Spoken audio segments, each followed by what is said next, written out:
llamado Lucas, era un aspirante a pintor en un pequeño pueblo de Italia al comienzo de la Primera Guerra Mundial. Era un chico dedicado a pintar el estilo paisajista. Sus padres siempre pensaron que Lucas tendría mucho futuro en la pintura, en el óleo. Entonces, era la aspiración de Lucas ser un gran pintor. Pasaba horas en la habitación estudiando, pasaba horas llenando de color sus óleos, intentando hacerlo.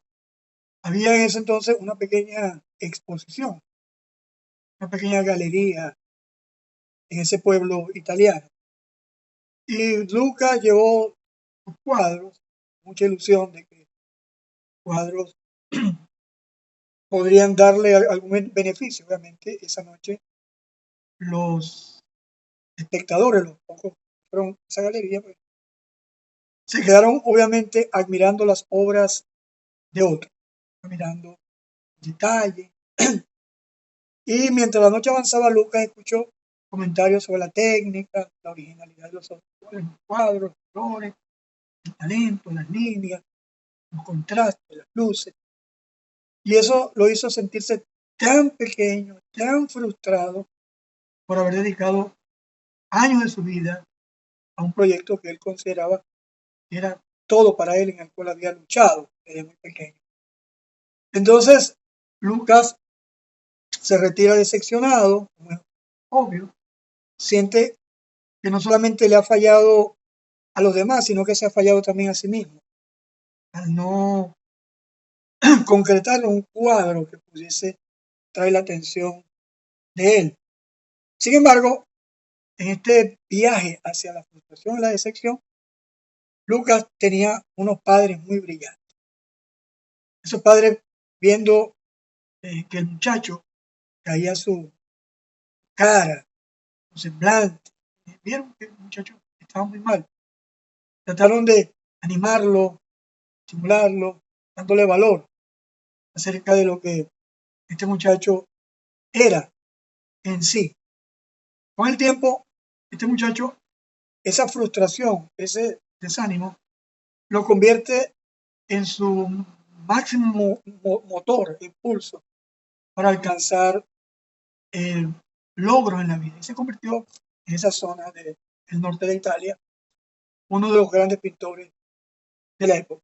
Así que este muchacho, Lucas, transforma la desilusión y la frustración en una fuerza motora que lo llevó a avanzar, a crecer y a surgir.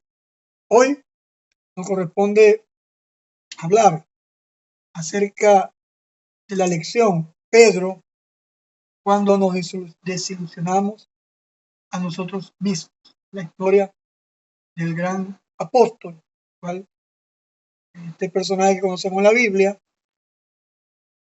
llamado Shimeón, que traduce en hebreo algo así como arenisca, de desierto, y le fue dado un nombre arameo, Kefas, que quiere decir roca, no pequeña roca ni roca pequeña, roca.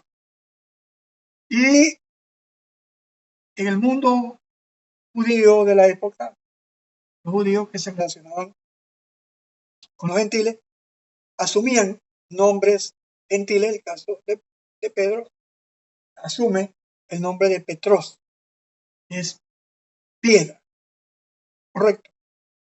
Y en español, pues el nombre Pedro proviene de una palabra interesante, el nombre de Pedro. La, la, la lección de hoy no se basa tanto en sentirse inadecuado como Moisés, sentirse solo como Elías, sentirse contrariado, abandonado, decepcionado como Habacuc. No es sentirse con sed como el rey David, sino es desilusionarse de nosotros.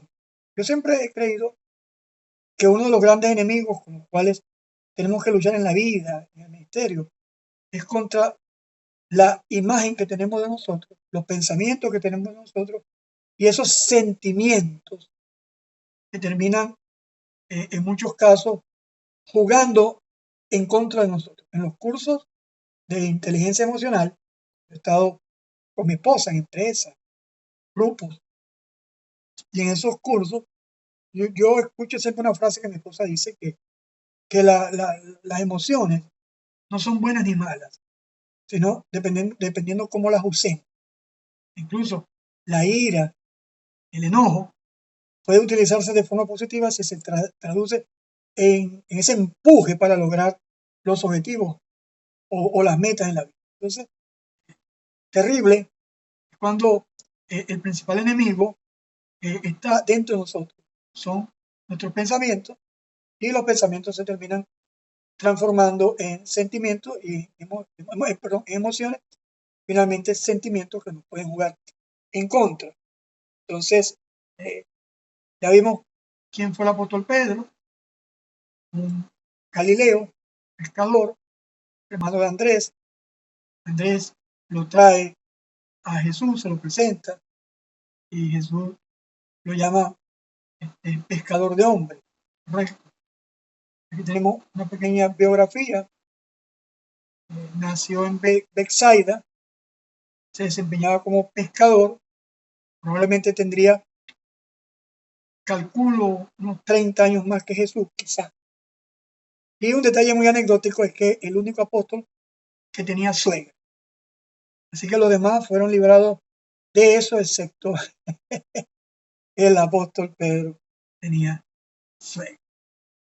Entonces, por cierto, en Bethsaida, en el mar de Galilea, fue donde se multiplicaron los panes y los peces. Según Juan, capítulo 5, versículo 5 al 6. Tenemos esta ilustración cortesía de nuestro hermano Ricardo Tello. Estas láminas no son mías. Cuando son mías, yo le digo inmediatamente son mías las láminas. No son mías, usted sabrá que no son mías. Siempre me gusta dar reconocimiento al autor. Sí. En cuanto a la parte de la forma de Pedro, tenemos que era un hombre impulsivo, hacía respuestas, afirmaciones intrépidas. Aparte de eso, era un hombre osado, arriesgado, y es aquel que se lanza a caminar sobre las aguas. Hay que tener guáramos para hacer eso. Es un hombre colérico, algunos dicen que es colérico sanguíneo, sanguíneo colérico, según el manual de los temperamentos de Tinley. Entonces era impulsivo, impetuoso, y como lo dice el manual de los temperamentos, que los mayores líderes de la historia son coléricos sanguíneos. Correcto, son los líderes que trascienden en esto. Era un discípulo franco, ferviente, siempre pegado al Señor. Estaba en el trío junto a Jacobo y Juan de los discípulos más cercanos a Jesús. Estuvo en el monte de la transfiguración. ¿Qué le puedo contar? El apóstol Pedro tenía probablemente el marco mental que era muy popular en la época. Era la expectativa de un Mesías de orden político, un caudillo militar. De hecho, hay un libro que es Jesús y los revolucionarios de su tiempo, por Oscar Cullmann. Oscar Cullmann presenta en el judaísmo después de la repatriación, más o menos en el siglo III para allá, habla de la presencia de algunos señores. De hecho, Jesús cita en un discurso a uno de ellos, un tal Judas el Galileo, cuyo sangre Pilato mezcló con la sangre de los sacrificios. Correcto, había en ese entonces la aparición de algunos mesías y Cullmann hace en ese libro un recuento histórico de esos mesías. Era la expectativa mesiánica del judaísmo tardío, el judaísmo del tercer siglo en adelante. Eso es lo que se llama el judaísmo tardío. Entonces, Pedro, al igual que los discípulos estaban peleando por quién sería el mayor. Y en ocasiones nosotros pensamos que fueron solamente los hijos de Zebedeo los que estaban peleando por quién sería el mayor. Pero hay un texto en uno de los evangelios que dice que los discípulos se estaban peleando, discutiendo por el camino, quién sería el mayor. Era la expectativa. Y de hecho, en la ascensión de Jesús, todavía ahí está ese marco mental, así como lo llama el autor Mills, correcto. Eh, yo lo llamo presuposiciones teológicas o las concepciones teológicas del judaísmo. Era esa expectativa del establecimiento de un reino, el Mesías libertador del yugo de opresión de los romanos, aunque Roma le hacía muchas concesiones a los pueblos a los cuales conquistaba. Una de ellas era que no le imponía su religión y sus dioses. Le permitía pues, a los judíos celebrar el Shabbat, tener la fiesta, siempre y cuando no alteraran la pax romana. Entonces tenemos este, en ese contexto, ese tipo de pensamiento, esa distorsión cognitiva, ese desacierto teológico, hacía de la mente de Pedro y de otros lo demás un fácil, una tierra de cultivo para el engaño y la mentira que el diablo podía colocar en la mente del apóstol. Una escena, Pedro camina sobre las aguas, le arranca la oreja a Malco, el siervo del sumo sacerdote, ve a Jesús resucitado, en el lavamiento de los pies está presente, correcto. Luego tenemos aquí un gallito que no, obviamente no es el gallito del cual habla la Biblia, sino el cambio de la guardia romana. Entonces tenemos lo que llama Mel la edificando el reino equivocado, correcto. Eso es lo que Pedro estaba haciendo, al igual que muchos discípulos. Tenían equivocaciones sobre la naturaleza y la dimensión del reino que Jesucristo venía a establecer. Y eso lo llevó a los discípulos, a cometer algunos errores, a cometer algunos desaciertos, a cometer algunas eh, imprecisiones. Hay una parte donde en Mateo capítulo 8, perdón, Marcos 8, donde aparece la declaración de Pedro en uno de los textos paralelos, dice, tú eres el Cristo, eh, tú eres el Cristo, dice solamente Marcos. El texto de Mateo dice, tú eres el Cristo, el Hijo del Dios viviente. Es una declaración más completa, pero en el caso de Marcos dice, tú eres el Cristo. Y momento después de haber declarado que eso, por supuesto, no se lo reveló carne ni sangre, sino el Padre que está en los cielos. Y luego de eso, dice la Escritura que Jesús le habló acerca de ir a Jerusalén y padecer en manos de los escribas, del Sanedrín, en fin, morir, luego resucitado el tercer día. Pedro lo toma aparte y como un hombre más experimentado que Jesús, comienza a reconvenirlo, correcto. Comienza a decirle, no conviene que el Mesías muera, el Mesías no vino a morir.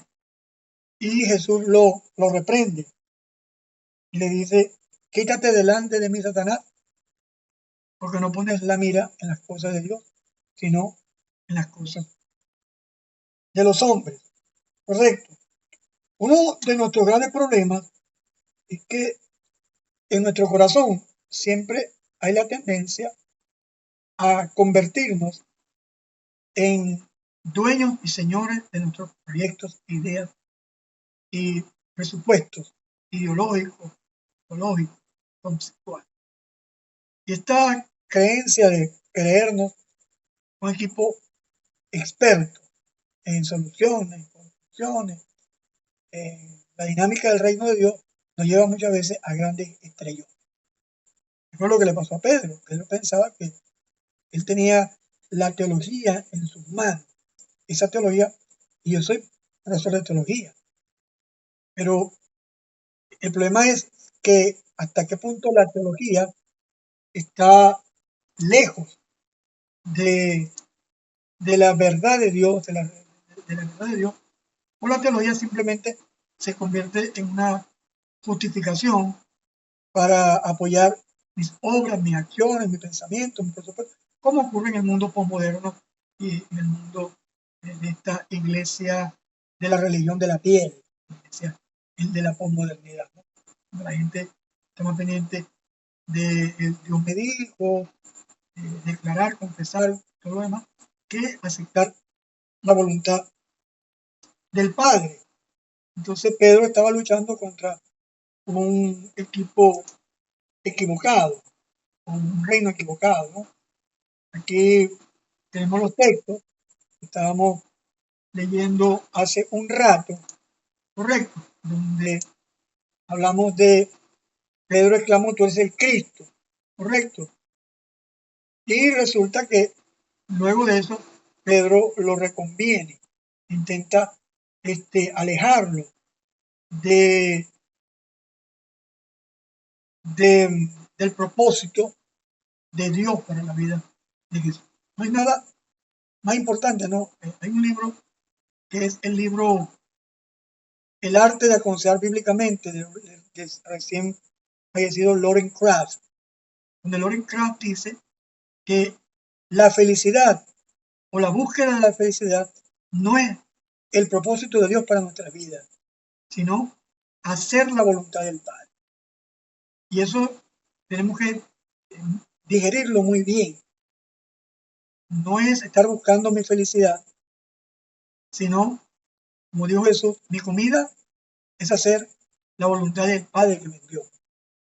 En la lección Jesús, la visión del Padre, del libro, de este mismo libro, nos daremos cuenta cómo el mismo Señor encarnó y se propuso como su máximo alimento hacer la voluntad del Padre. Pedro no podía verlo, porque la estructura de pensamiento de Pedro lo alejaba de la realidad.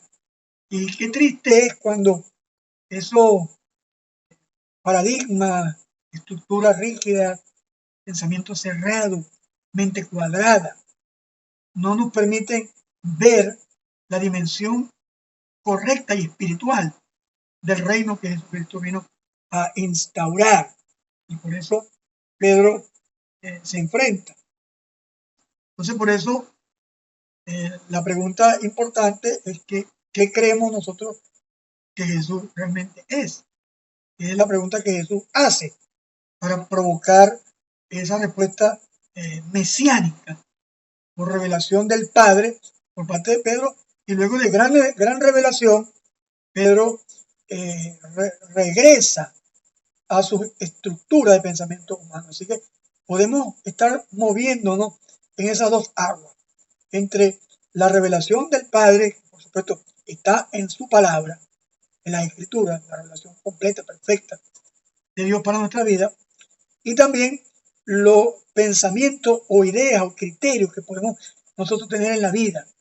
Y cuando esos pensamientos y criterios de la vida, por muy buenos que parezcan, pensar que el Mesías no moría, que el Mesías no podía ser débil, era un pensamiento, no era un pensamiento eh, descabellado, era lo que el judaísmo después del exilio manejaba, y era lo que la teología, por decir así, de la época enseñaba. El problema es que lo, cuando lo estoy diciendo, si esa teología que estoy estudiando yo no me permite a mí conocer a Jesús, servir a Jesús, yo creo que es tiempo de revisar nuestra teología. Y si tenemos que tirarla a la papelera, lo haremos. La teología tiene el propósito de acercarnos a Dios para servir a Dios en una dimensión completa. Entonces, eso fue lo que pasaba con Pedro. Entonces, Jesús entonces le revela a sus discípulos la realidad de la batalla. ¿Cuál era la batalla ¿Dónde está la batalla? Hay un libro que nosotros leímos en el pasado, quizás no estoy muy de acuerdo con muchas cosas de esta autora. Es de El campo de batalla de la mente, de Joyce Meyer. No estoy de acuerdo con muchas cosas, pero sí estoy de acuerdo que el principal campo de batalla es nuestra mente, nuestros pensamientos. Eso es bíblicamente demostrable con mucha facilidad. Si no voy a estar citando cantidad de versículos, voy a citar un solo, donde Efesios dice que tenemos que tomar el casco de la salvación, ¿sí? La protección para los pensamientos. Y Pablo dice en 2 Corintios 10, llevando cautivo todo pensamiento a la obediencia a Cristo. Correcto. Entonces, ¿dónde estaba el campo de batalla? En los pensamientos, la mente, las ideas. Nosotros somos el resultado de nuestros pensamientos. Nuestros pensamientos, si esos pensamientos están en concordancia con la revelación de Dios, la palabra de Dios, esos pensamientos nos van a llevar a un nivel de fe, de conocimiento, de virtud. Pero si esos pensamientos están lejanos a la esencia de Dios, aunque muchas veces nosotros le hacemos el copiar y pegar, una especie de parche. Tomamos los versículos como parche para apoyar nuestra postura, y eso no funciona, porque Dios no está comprometido a apoyar mis pensamientos. Él está decidido a cumplir su palabra en nuestra vida. Entonces, el campo de la mente es el campo más importante, donde tienen los grandes conflictos de la vida, donde se dan las grandes batallas, donde se dan los grandes conflictos en la mente del ser humano. Por eso dice la Biblia que la paz de Dios, que sobrepasa todo entendimiento, guardará vuestros corazones y mentes en Cristo Jesús. Por tanto, todo lo bueno, todo lo honesto, todo lo puro, todo lo amable, si algo de buen nombre, algo digno de alabanza, en esto pensad. Correcto. Entonces, por eso es la importancia del pensamiento, las ideas, y que esas ideas estén alineadas a la palabra del Señor. Correcto. Entonces, las decisiones están basadas en los pensamientos. Correcto. Tal es la mente del hombre, tal es el hombre. O sea, algún proverbio. Entonces, esta distorsión cognitiva de Pedro lo lleva a Jesús a reprenderlo, decirle: quítate de delante de mí, Satanás, porque no pones la mira en las cosas de Dios, sino en las de los hombres. No es que Pedro se le metió el diablo adentro, o esa expresión aramea donde dice que el diablo entró al corazón de Judas. No, el diablo no posee a nadie. En tal caso, los que poseen a la gente son los demonios, pero el diablo no posee a nadie. El diablo no es omnipresente. El diablo anda como león rugiente, y estos padecimientos se van cumpliendo en todos los hermanos alrededor del mundo. Anda dando vuelta y vuelta, y la metáfora de los leones es perfecta para entender cómo es el trabajo del maligno. Entonces, Pedro tiene una estructura equivocada. Esa estructura lo hace entender mal, y Jesús lo reprende, al igual manera como reprendió en el monte alto al diablo: quítate de delante de mí, Satanás. Yo anoche en la clase citaba a Juan Driver, el libro Militantes para un Mundo Nuevo. Citaba las tentaciones de Jesús. La Biblia presenta las tentaciones de Jesús en el contexto no de su ontología o en el ser, sino más en profundidad en cuanto al mesianismo. Que después que Jesús es bautizado, antes de ser bautizado, Jesús escucha del Padre una voz, la voz que rompe el silencio. Esa voz del Padre, esa voz era: tú eres mi hijo amado, Salmo número 2, en el cual tengo complacencia, Isaías 42. En el Salmo número 2 se concibe al Mesías como un poderoso libertador, caudillo, una espada para pulverizar a las naciones. Pero en Isaías 42 se le ve como el siervo sufriente. Entonces Jesús es llevado al desierto y enfrenta la primera tentación, que es la tentación de transformar las piedras en panes. Esa tentación se repite más adelante cuando está alimentando la multitud y la multitud quiso hacerlo rey, correcto. Entonces, la primera tentación es ser un Mesías que simplemente alimenta a la gente. En el discurso de Juan, Jesús les da duro a las multitudes, le dice que ustedes no me siguen, no porque creen en mí, sino porque yo les lleno el estómago. Esa tentación se corrige con un escrito está. No solo de pan vivirá el hombre, sino de toda palabra que sale de la boca de Dios. Para Juan Driver, célebre teólogo anabautista, la necesidad del hombre va más allá que el pan. Y la mayor necesidad del hombre es la necesidad de la palabra de Dios. La segunda tentación, la tentación del pináculo del templo y una caída súbita. Unos ángeles, una especie de vuelo tomando a Jesús, y como dice el profeta, pues el Señor vendrá súbitamente a su templo. Correcto. Entonces, ellos esperaban pues la aparición del Mesías y Jesús responde categóricamente, correcto, no tentarás al Señor tu Dios. Es la tentación de ser un Mesías que lo vamos a ver en la lección siguiente. Mesías famoso, poderoso, que se presenta. A los judíos les encantaban las señales. Pablo dice que los griegos buscan sabiduría y los judíos señales. Esta generación perversa no se le dará señal, sino la señal del profeta Jonás. Correcto. Entonces ellos buscaban señal que le hicieran. De hecho, hasta el mismo Herodes pide que Jesús le haga un milagro, una señal. Entonces, la tercera tentación es la tentación de llevarlo al pináculo del templo y mostrarle los reinos y la gloria de ellos. Y el diablo le dice que todo esto te daré si postrado me adorás. Tradicionalmente se ha entendido esta tentación como la simple pretensión de una adoración satánica por parte de Jesús o la negación de la deidad de Jesús. Driver va más allá. Driver entiende, y yo estoy muy de acuerdo con Driver, como esta tentación, como la tentación del atajo. Esto lo vamos a ver en estas lecciones, ¿no? Cómo el diablo le propone a Jesús una vía directa y esta vía evitará el estauro o el madero, el sufrimiento, el Gólgota, el padecimiento. En el cántico de exaltación, de humillación y exaltación de Filipenses capítulo número 2, se habla de los pasos del descenso del Mesías. Descendió, se humilló hasta lo más profundo, haciéndose obediente hasta la muerte y muerte de cruz, por lo cual Dios lo exaltó hasta lo sumo. Entonces también se habla de la humillación y la exaltación. No hay exaltación sin humillación.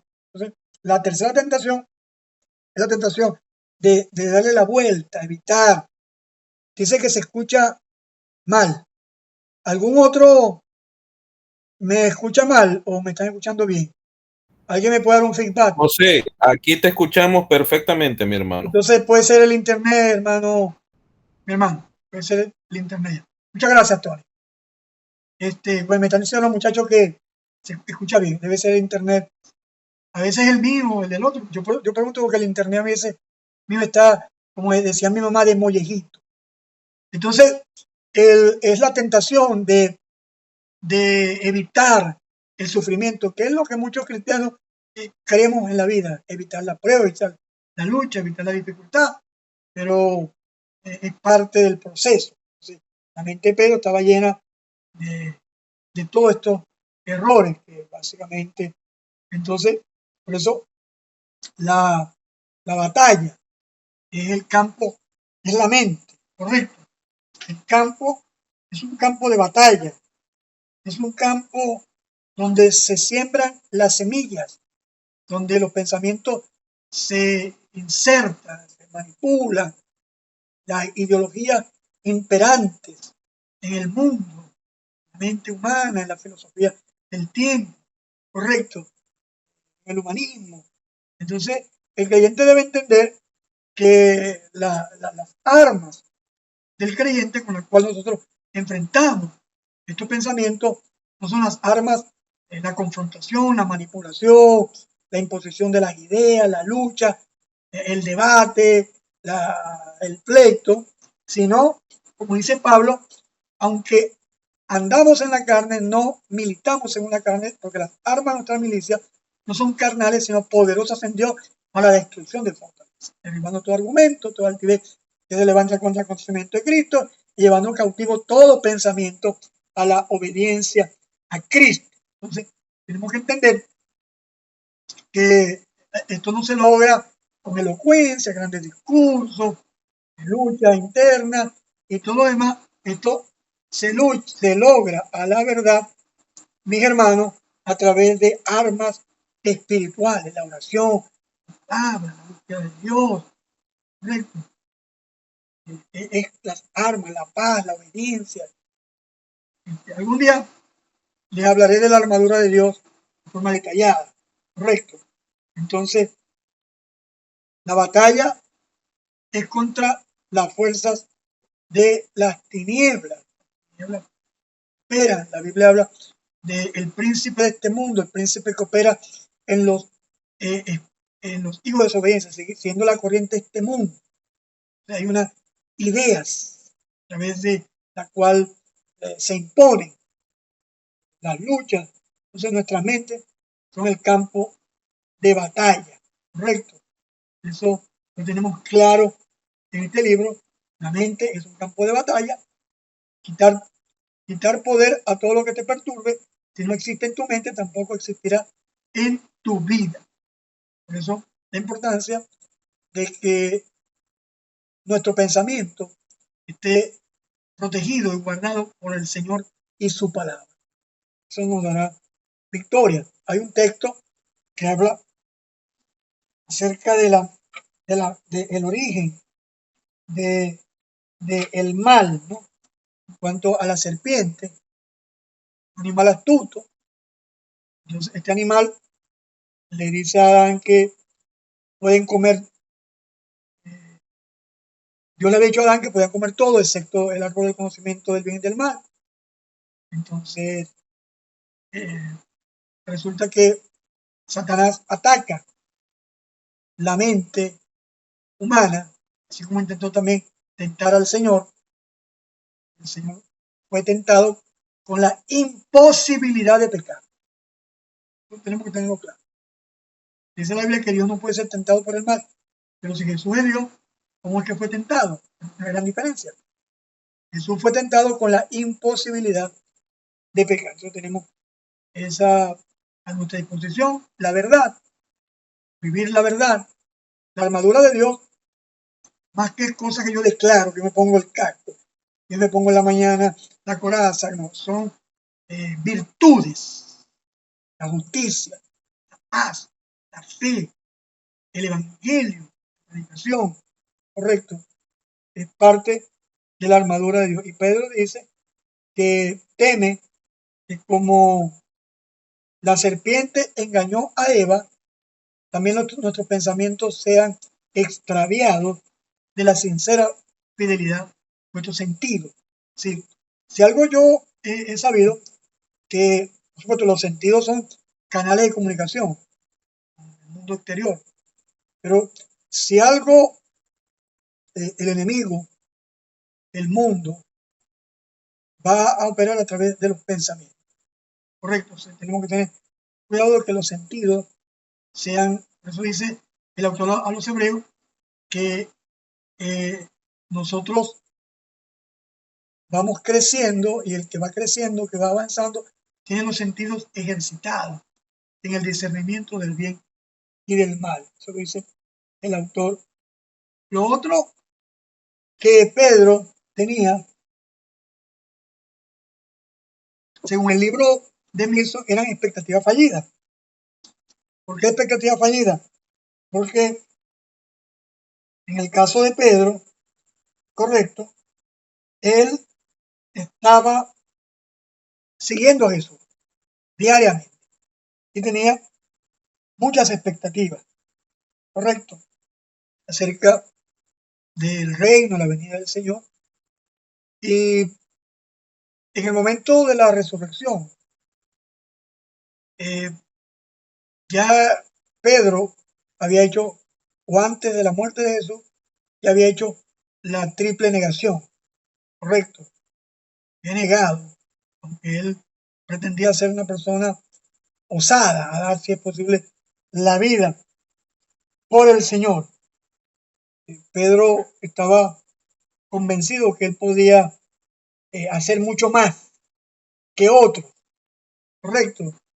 A veces uno de los grandes peligros que nos pueden llevar a caer en el agotamiento, en la decepción, es cuando a veces creemos que podemos lograr donde otros no. Yo creo que el reconocimiento de la debilidad nos permite ser fuertes. Por eso dice Pablo que en la debilidad somos fuertes, correcto. Y somos fuertes porque el poder de Dios se manifiesta en nuestra vida. Eso Pedro lo tenía, correcto. Pedro niega al Señor, por supuesto, con el acento galileo que tenía Pedro, era difícil ocultarlo. Lo reconocen. Entonces, Pedro es aquel que dice que está dispuesto a entregarlo todo por Jesús, pero a la hora del té eh, no lo hace. Yo creo que este tipo de promesas son promesas temerarias, que en lugar de hacerlas, debemos vivir.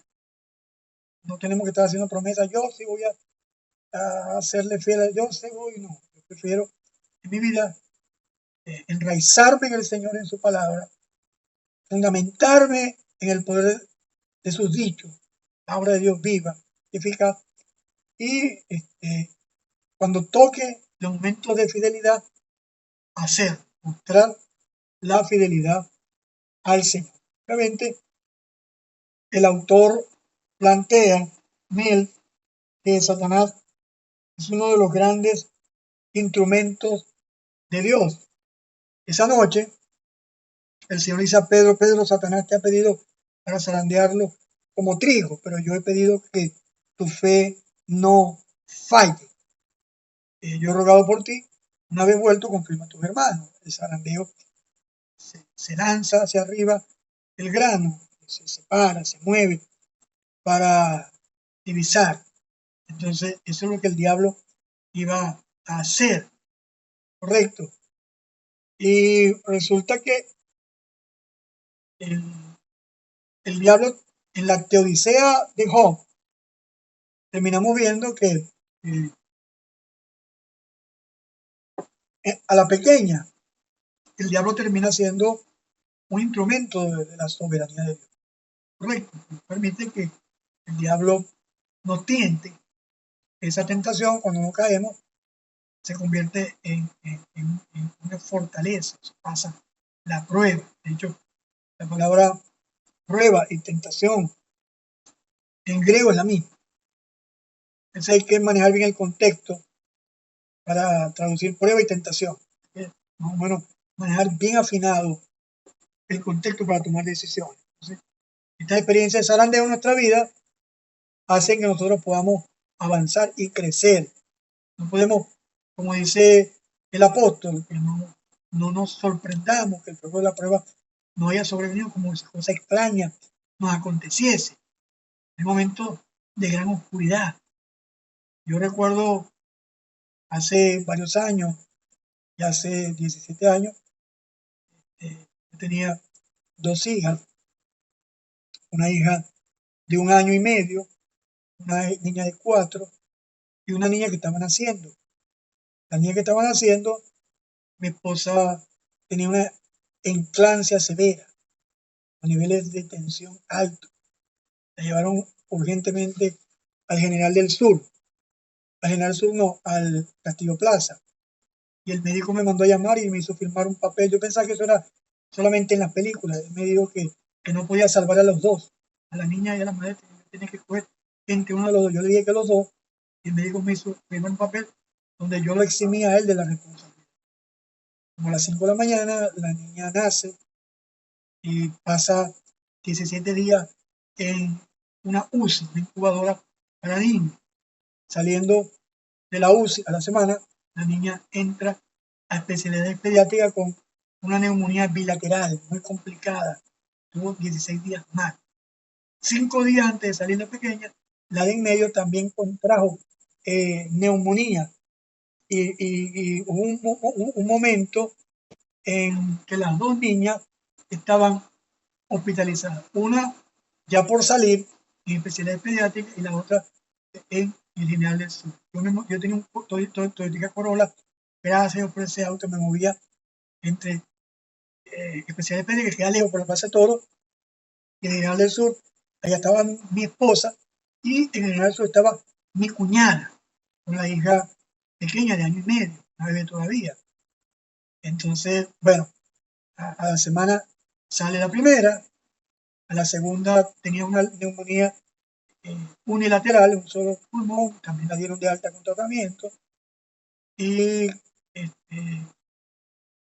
comenzó la niña pequeña, más o menos, una diarrea como de 3 meses. De 3 meses, increíble. Ya ni siquiera pañales le colocaban. Saliendo las dos niñas del médico, la niña de 4 años convulsiona, extrañamente. Salimos corriendo al hospital, había presenciado una hipoglicemia. Entonces, luego esos 3 meses siguientes, fueron meses de medicamento, tal, hasta que me recomendaron al gastroenterólogo pediátrico Alonso Adrianza en la Policlínica Maracaibo, y el hombre vio a mi hija pequeña.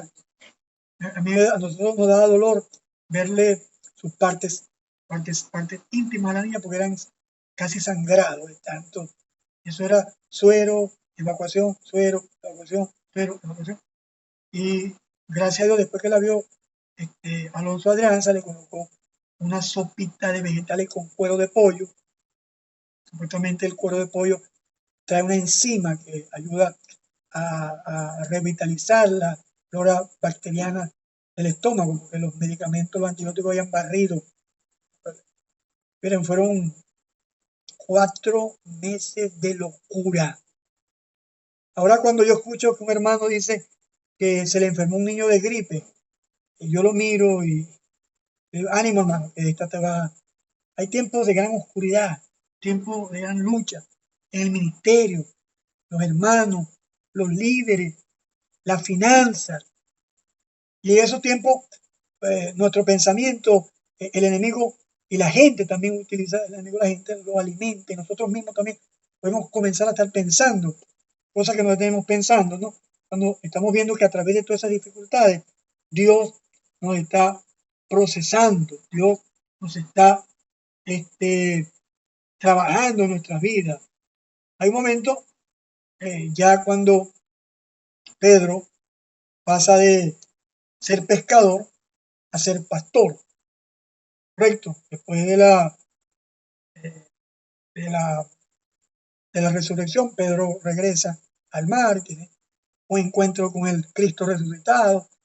Le dicen que el Señor se lanza casi sin ropa en ese encuentro con el Señor, y ocurre el, aquel encuentro donde se le pregunta, ¿me ama? Sí, Señor, yo te quiero. ¿Me ama? Sí, Señor, yo te quiero. ¿Me quieres? Sí, Señor, tú sabes que yo te quiero. Utiliza los dos verbos agapao y fileo en forma alternada en esa conversación. Entonces, el Señor le encomienda a Pedro apacentar los corderos, correcto. Ya a partir de eso, de la confianza, de la restauración, que si algo hace el Señor con nosotros es restaurar. Los hombres obviamente no perdonan nuestros errores, pero el Señor sí es fiel y misericordioso para perdonarnos, para librarnos, para darnos fortaleza. Entonces Pedro, después de un gran fracaso, entre comillas, y el descorazonamiento, llega al punto de ser restaurado, ser otra vez, tomar valor él mismo porque para Dios él sigue siendo un hombre valioso, importante. Primero eran las ideas que Pedro tenía, y luego Pedro, en el discurso de Pentecostés, se convierte hasta el capítulo 11 del libro de los Hechos, la primera figura importante de la iglesia incipiente, para luego dar paso en el capítulo 12, 11 en adelante, a la figura inobjetable del apóstol Pedro. La gracia, la misericordia, el favor de Dios hacen que Pedro, ahí tenemos la cita que estaba dando, correcto.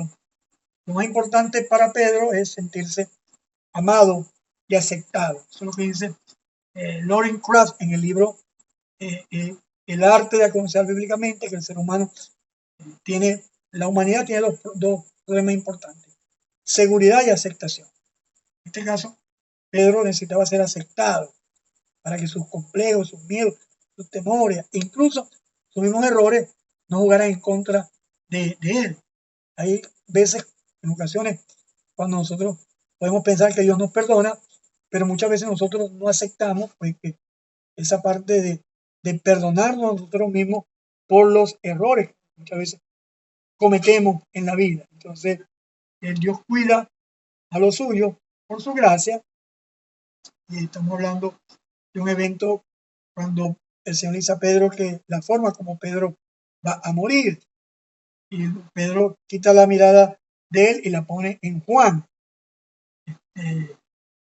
Finalmente, como dice la lección, Pedro fue lleno del Espíritu Santo y se convirtió en uno de los principales referentes de la iglesia, porque, como dice Mill, fue vaciado para ser llenado. ¿Vaciado de qué? De sus prejuicios, sus conceptos, sus ideas, sus pensamientos, que estaban jugando en contra de él. ¿Y lleno de qué? Lleno de el Espíritu Santo, de la presencia de Dios. Nosotros creemos en permitir que el Espíritu Santo nos llene permanentemente. La llenura del Espíritu Santo es una actividad permanente. Eso el Señor lo hace en la vida. A veces tenemos la idea de que la llenura del Espíritu Santo es tipo embudo, que el Señor me llena. No, más bien la llenura es vaciar de mí, si puedo usar esa figura, para que Él ocupe mayor espacio. La llenura del Espíritu Santo es permitir que el Espíritu Santo nos controle. A veces tenemos